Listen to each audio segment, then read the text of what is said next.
Hello दोस्तों, आप सभी का परिहार कोचिंग सेंटर में हार्दिक स्वागत है। आज हम दर्पण का सूत्र तथा जो अवतल दर्पण उत्तल दर्पण के लिए अपन न्यूमेरिकल लगाते समय चिन्ह का प्रयोग करते हैं, वे चिन्ह कैसे धनात्मक और ऋणात्मक कैसे लेते हैं वे देखते हैं। उसमें बहुत बच्चों को बहुत कन्फ्यूजन होता है, हम दूर करते हैं। तो दर्पण के लिए सूत्र होता है 1/f बराबर 1/v plus 1/u, 1/v plus 1/u। जितने यू का क्वाद वस्तु की दूरी को आते हैं और भी को आते हैं प्रतिबिंब की दूरी और एफ को आते हैं अपनी फोकस। ठीक है, फोकस बस यू का को आते हैं लिख सकते थे यू बराबर होते ही वस्तु की दूरी को आते ही भी का को आते ही प्रतिबिंब की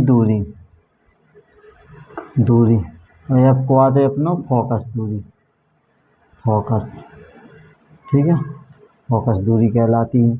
अब जो अवतल दर्पण है, अवतल दर्पण के लिए फोकस दूरी ऋणात्मक होती है, उसके लिए वस्तु की दूरी भी ऋणात्मक लें और प्रतिबिंब की दूरी भी ऋणात्मक लें। तो जब अवतल दर्पण लें अपन तो चित्र में जब न्यूमेरिकल लगाएं तो तीनों कैसी लें, ऋणात्मक लें।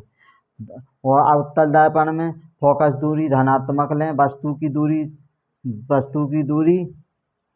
जो वस्तु की दूरी लें वो ऋणात्मक लें और प्रतिबिंब की दूरी धनात्मक लें। एक चीज़ ध्यान रखें, जो अवतल दर्पण है जब प्रतिबिंब पीछे बने तो भी जो अपनी प्रतिबिंब भी का मान हो जाए वो कैसे हो जाए, धनात्मक हो जाए। आवेदन क्षमता का सूत्र m बराबर I/O बराबर होते ही v/u। मतलब आवेदन क्षमता किसे कहते हैं, प्रतिबिंब की लंबाई बटे वस्तु की लंबाई के अनुपात को आवेदन क्षमता कहते हैं।